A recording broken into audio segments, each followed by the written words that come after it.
Hello दोस्तों, let us explore अवर today's topic electrochemistry. जैसा कि नाम से ही हमें पता चल रहा है, इलेक्ट्रोकेमिस्ट्री मतलब इस चैप्टर में हम स्टडी करेंगे इलेक्ट्रिसिटी और केमिकल रिएक्शंस का relation. Electricity, chemistry, chemical reactions. Electrochemistry मतलब हम स्टडी करने वाले हैं relationship between electricity and chemical reactions. हम नेचर में ऐसे कुछ केमिकल रिएक्शंस देखेंगे जिसके कारण इलेक्ट्रिसिटी बने, और कुछ रिएक्शंस ऐसे होंगे जो सिर्फ और सिर्फ इलेक्ट्रिसिटी भेजने के कारण ही पॉसिबल होंगे। तो हमें दोनों तरह से स्टडी करना है, इलेक्ट्रिसिटी कैसे बनेगा due to chemical reactions, and secondly हम कुछ ऐसे रिएक्शंस पॉसिबल करेंगे जो सिर्फ और सिर्फ इलेक्ट्रिसिटी भेजने से ही पॉसिबल हो। तो ये जो हमारा ब्रांच ऑफ केमिस्ट्री है which deals with the inter relationship between electricity and chemical reaction is called as electrochemistry. तो हम लोग यहाँ पे इलेक्ट्रोकेमिस्ट्री स्टडीज करने से पहले जो केमिकल रिएक्शंस का बात कर रहे हैं वो रिडॉक्स केमिकल रिएक्शन है, रिडक्शन ऑक्सीडेशन केमिकल रिएक्शंस। तो अगर किसी ने रिडॉक्स रिएक्शंस ये चैप्टर अच्छे से नहीं समझा है तो please go to the playlist, find redox reactions, understand what are redox reactions, what is reduction, what is oxidation. Only then you will be able to understand this chapter accurately.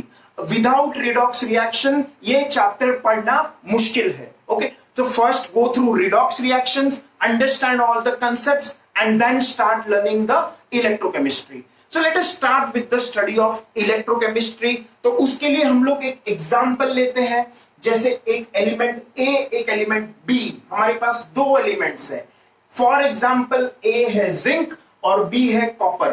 A element zinc है, B element copper है. अब इन दोनों में से क्या tendency होता है, कौन इलेक्ट्रॉन खींचता है, कौन इलेक्ट्रॉन लेता है, तो ये सब हम लोग को एक चार्ट आएगा विच इज इलेक्ट्रोकेमिकल सीरीज, उससे पता लगेगा. But for now take the word, यहां पे जिंक इलेक्ट्रॉन लूज करता है, कॉपर इलेक्ट्रॉन गेन करता है. Copper gains electron whereas zinc loses electron.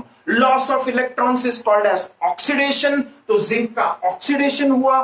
Gain of electrons is called as reduction. तो यहाँ पे copper ने electrons gain किए तो उसका हो गया reduction.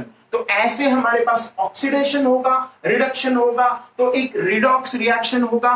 पर फर्क ये होगा कि इस redox reaction के कारण हम इलेक्ट्रिक जनरेट कर पाएंगे, इलेक्ट्रिसिटी जनरेट कर पाएंगे, जिसके कारण बल्ब भी जल सकता है, पंखा भी चल सकता है. तो that kind of thing we want to study, the generation of electricity due to a chemical reaction and the possibility of a chemical reaction due to sending electricity through it. तो ये हम लोग इस चैप्टर में study करना चाह रहे हैं. तो first we took the redox part. Zinc loses electrons and it undergoes oxidation. Zinc is oxidized. Copper gains electron, it undergoes reduction and is said to be reduced.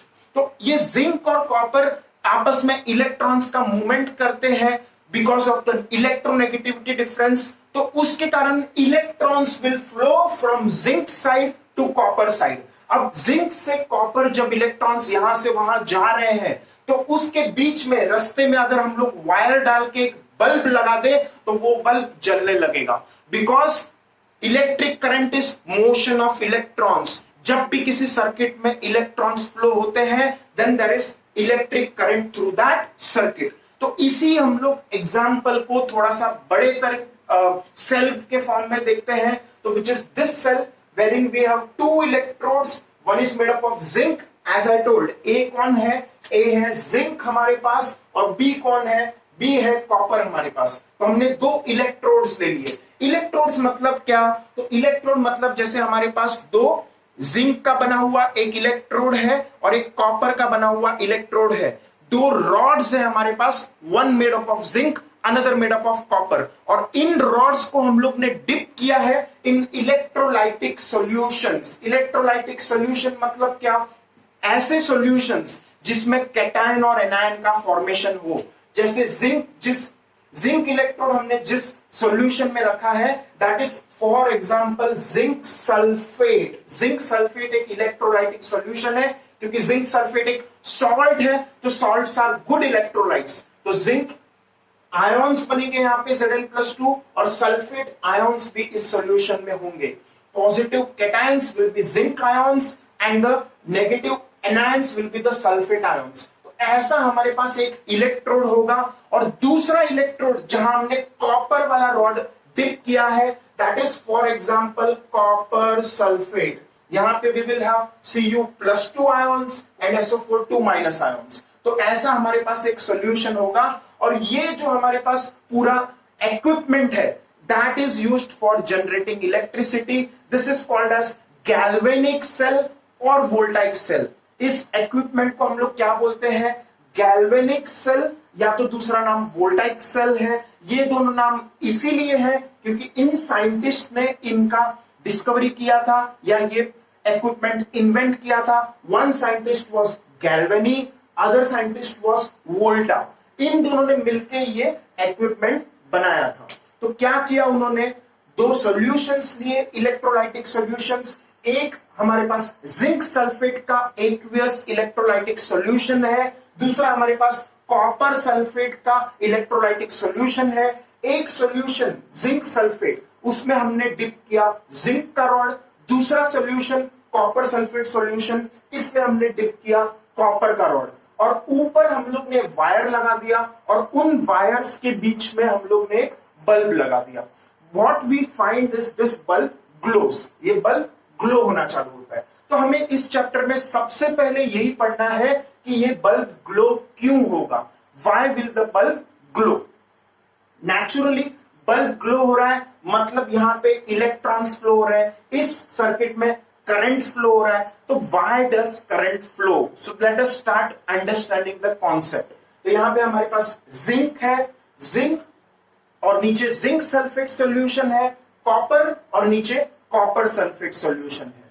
Now if we talk about the electrochemical series, okay, तो यहां पे copper sulphate है हमारे पास, तो यहां पे हमारे पास कॉपर सल्फेट में होंगे Cu+2 आयॉन्स। कौन से होंगे? Cu+2 ions. ओके, तो Cu+2 आयॉन्स होंगे कॉपर सल्फेट के।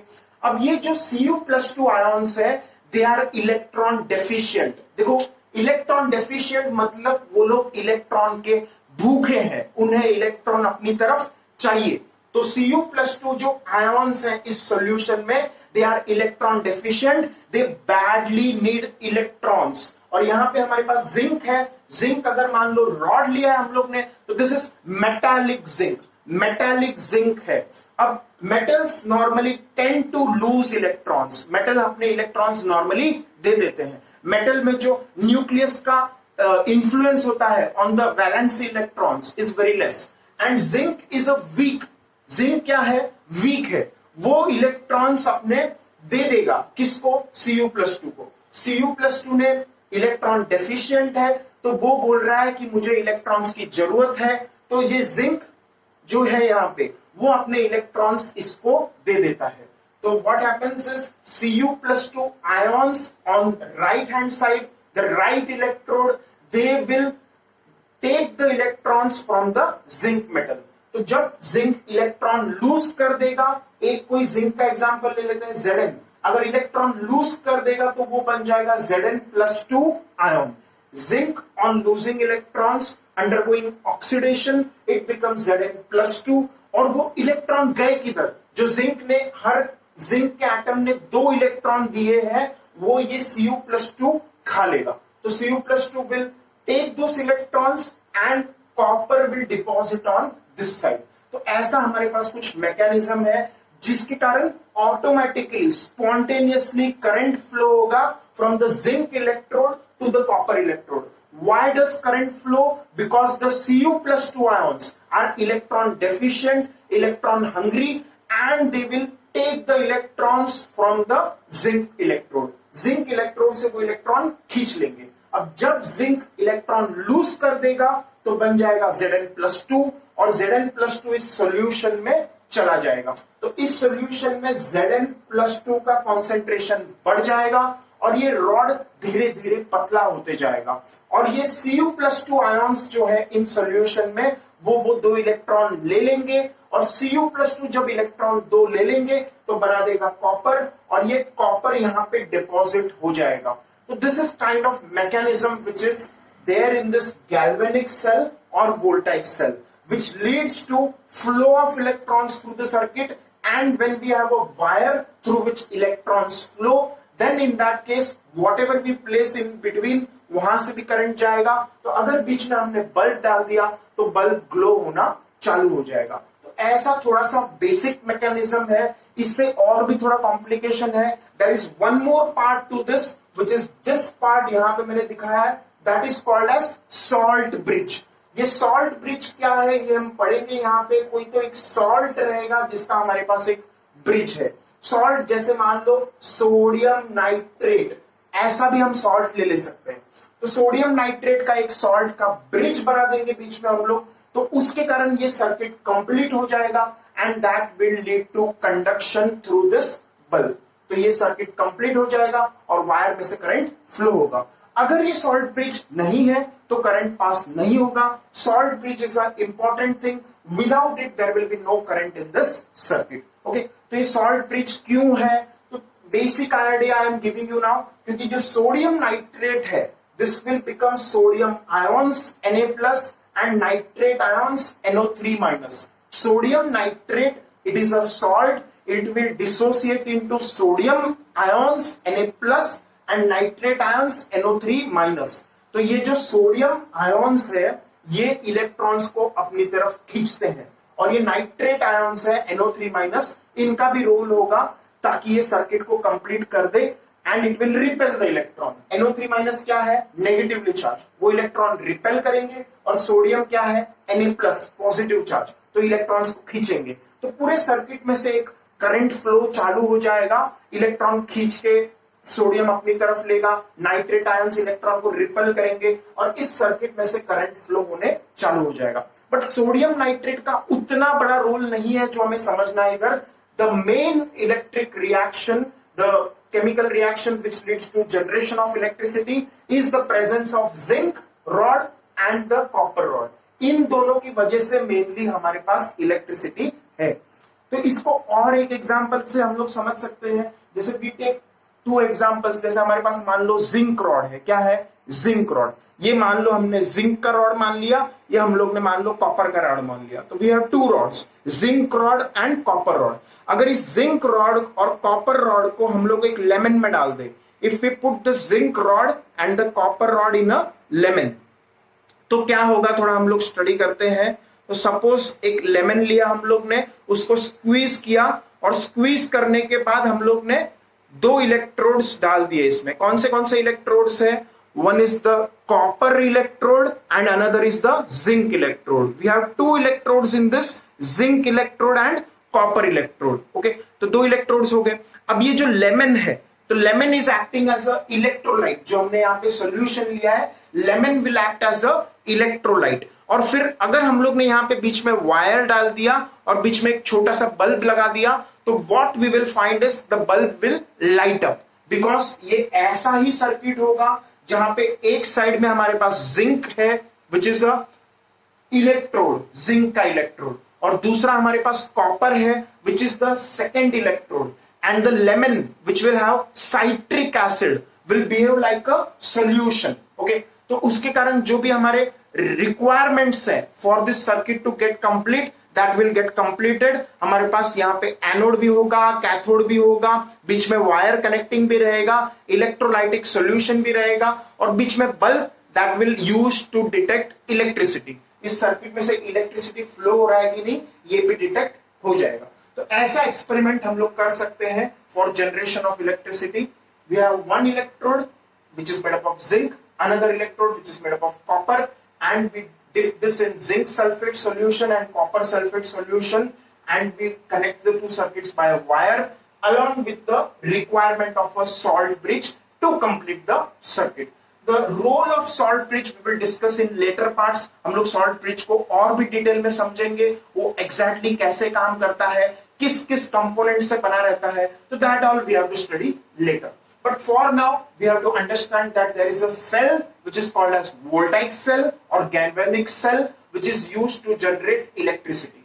And the way it generates electricity is due to the difference in electrochemical series. एक का इलेक्ट्रोनेगेटिविटी ज्यादा है, वो इलेक्ट्रॉन्स खींच रहा है कॉपर वाला, और दूसरे का इलेक्ट्रोनेगेटिविटी कम है, वो इलेक्ट्रॉन्स दे रहा है. ओके, तो ऑक्सीडेशन हो रहा है which is loss of electrons, and reduction हो रहा है which is gain of electrons, and that leads to flow of electrons resulting in the generation of electricity.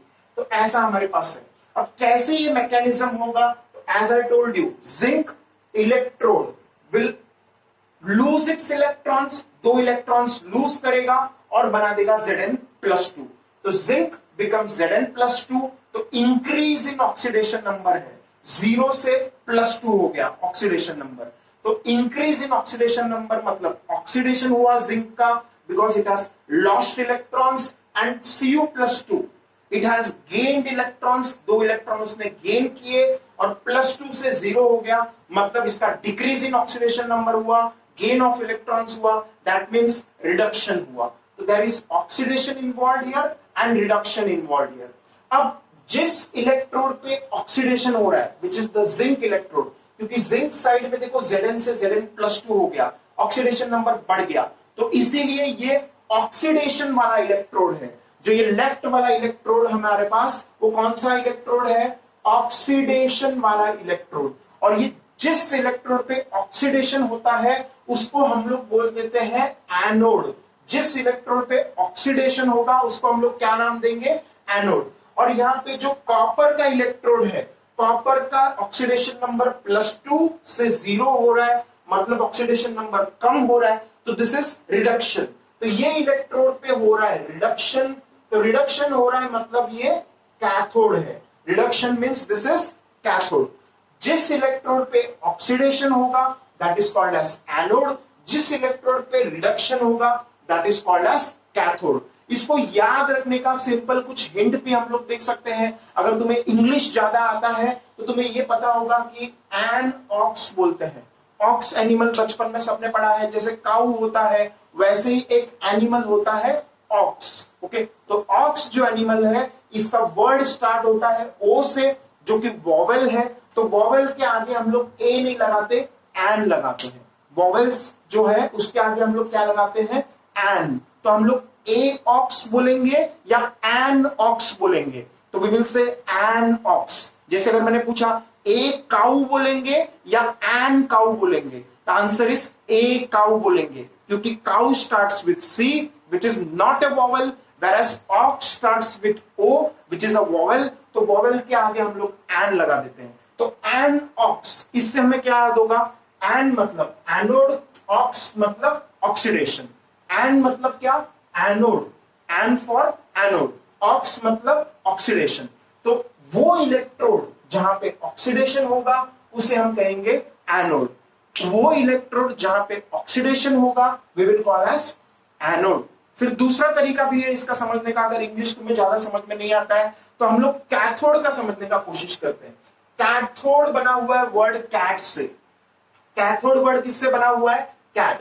तो कैट देखना अच्छा बात है या बुरा बात है? बिल्ली देखना हम लोग नॉर्मली सोचते हैं कि कुछ बुरा साइन है. तो बुरा साइन है तो रिडक्शन होगा या इंक्रीज होगा? तो रिडक्शन होगा. बुरा मतलब कम होना, बुरा मतलब कम होना. तो कम होना, ऑक्सीडेशन नंबर कम होना मतलब रिडक्शन.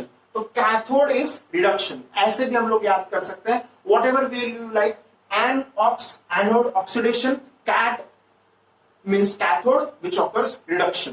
तो ऐसे हम लोग ये दो इलेक्ट्रोड्स को समझेंगे. Anode is the electrode where oxidation occurs, cathode is the electrode where reduction occurs. In the example of zinc and copper electrodes, zinc electrode tends to lose electron and it is undergoing oxidation, hence it is named as anode. And copper electrode gains electron means reduction occurs, तो इसीलिए हम लोग का इसका नाम होगा cathode. Okay, cathode electrode is copper electrode.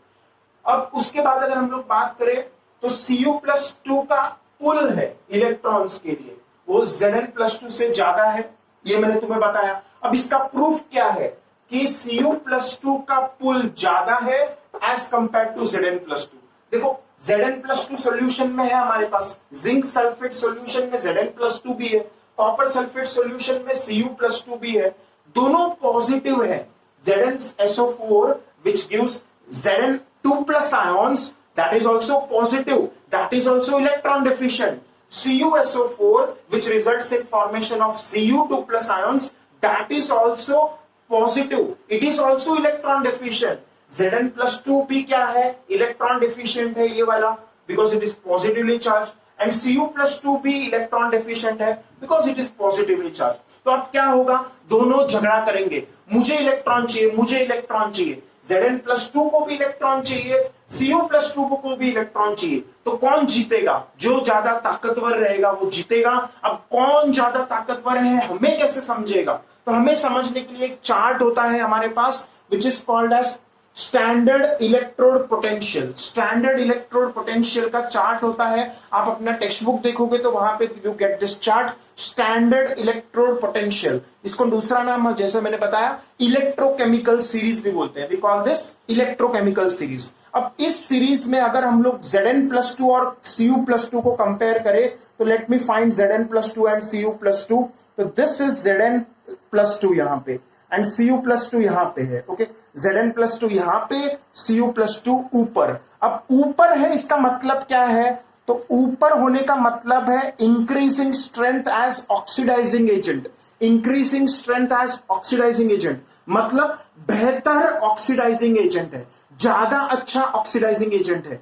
जो ऊपर वाला है वो ज्यादा अच्छा ऑक्सीडाइजिंग एजेंट है, मतलब Cu2+ जो ऊपर है वो ज्यादा अच्छा ऑक्सीडाइजिंग एजेंट है, ज्यादा अच्छा ऑक्सीडाइजिंग एजेंट। ऑक्सीडाइजिंग एजेंट मतलब वो जो रिडक्शन करे, ऑक्सीडाइजिंग एजेंट अंडरगोस रिडक्शन, हमने रिडॉक्स रिएक्शन में ये पढ़ा है, ऑक्सीडाइजिंग एजेंट अंडरगोस रिडक्शन। तो Cu+2 का रिडक्शन का टेंडेंसी ज्यादा होगा, Cu+2 का रिडक्शन का टेंडेंसी ज्यादा होगा। रिडक्शन मतलब क्या, गेन ऑफ इलेक्ट्रॉन्स। तो Cu+2 का रिडक्शन का टेंडेंसी ज्यादा होगा, मतलब Cu+2 का गेन ऑफ इलेक्ट्रॉन्स टेंडेंसी ज्यादा होगा एज कंपेयर टू Zn+2।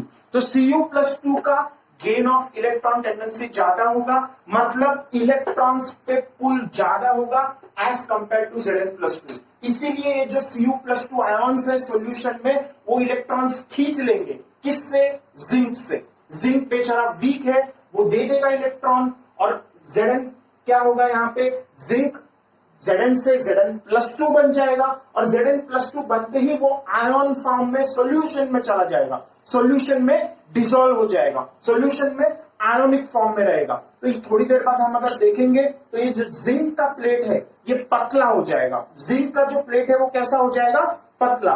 तो अगर हम लोग काफी देर तक ये रिएक्शन चालू रखे तो ये जिंक का प्लेट जो पहले मोटा था अब एकदम पतला हो जाएगा। तो ये प्लेट पतला हो जाएगा, और फिर क्या होगा, यहाँ पे जो Cu+2 आयॉन्स है इस कॉपर सल्फेट सॉल्यूशन में वो दो इलेक्ट्रॉन खींचेंगे, और Cu+2 दो इलेक्ट्रॉन खींच के बन जाएगा copper.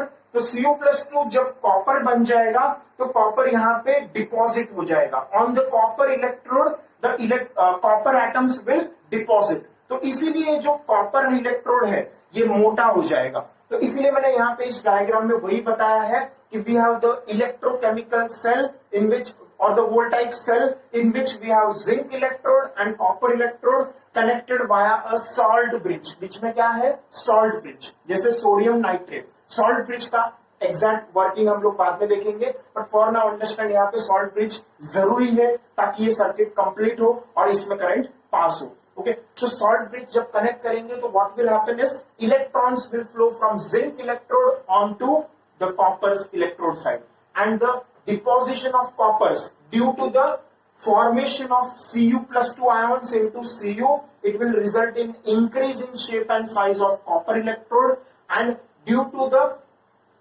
dissociation of zinc into Zn+2 ions, ये जो zinc का इलेक्ट्रोड है वो सॉल्यूशन फॉर्म में चला जाएगा, Zn+2 बन जाएगा, और ये जिंक का इलेक्ट्रोड पतला हो जाएगा। तो धीरे धीरे जिंक का इलेक्ट्रोड पतला होते जाएगा और कॉपर का इलेक्ट्रोड मोटा होते जाएगा। फिर एक स्टेज ऐसा आएगा कि ऑलमोस्ट पूरा का पूरा जिंक इलेक्ट्रोड खत्म हो जाएगा और कॉपर का इलेक्ट्रोड मोटा हो जाएगा, फिर ये रिएक्शन नहीं होगा। इसीलिए हम लोग जो सेल लेते हैं, हमारा पेंसिल सेल है जो घड़ी को चलाता है, उसमें हम देखते हैं कि 1 साल बाद, 2 साल बाद या 6 महीने बाद वो सेल खत्म हो जाता है। सेल खत्म होने का मतलब क्या है? जैसे गैल्वेनिक सेल और वोल्टन सेल का बात करें तो वो जो इलेक्ट्रोड है वो पतला हो के ऑलमोस्ट खत्म हो जाता है और मोटा वाला इलेक्ट्रोड मोटा हो के बहुत मोटा हो जाता है। जब ये इलेक्ट्रोड ऑलमोस्ट खत्म हो जाए तो ये सेल काम करना खत्म हो जाता है, फिर हम उसे वो फेंक देते हैं। ओके, फिर और भी प्रोसेस होता है जिसमें हम लोग कोई सेल ऐसा होता है जिसमें हम लोग फिर से उसको रिचार्ज कर सकते हैं। तो फिर से रिचार्ज करना मतलब क्या? उसमें करंट भेजना। करंट भेजने की वजह से क्या होता है? रिवर्स प्रोसेस होता है। जो इलेक्ट्रोड पतला हो गया था वो फिर से मोटा होने लगता है और जो इलेक्ट्रोड मोटा हो गया था वो पतला होने लगता है। तो there are 2 kinds of cell.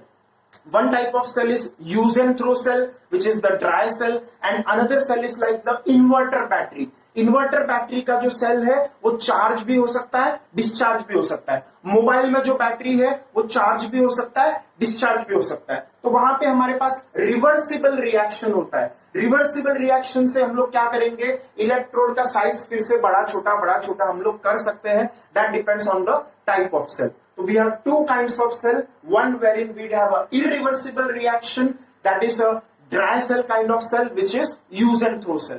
Second type of cell is where is reversible reaction occurs, उसके कारण हम लोग फिर से इलेक्ट्रिसिटी जनरेट कर सकते हैं। तो that kind of cell we will see later, which will be used for recharging. Okay, तो हम लोग अब बात कर रहे थे कि इसका स्टैंडर्ड रिडक्शन पोटेंशियल हम लोग ने देखा कि उसमें Cu+2 का पुल ऑफ इलेक्ट्रॉन्स मोर है as compared to Zn+2. Hence, this is how this electrochemical cell will work, voltaic cell will work, galvanic cell will work.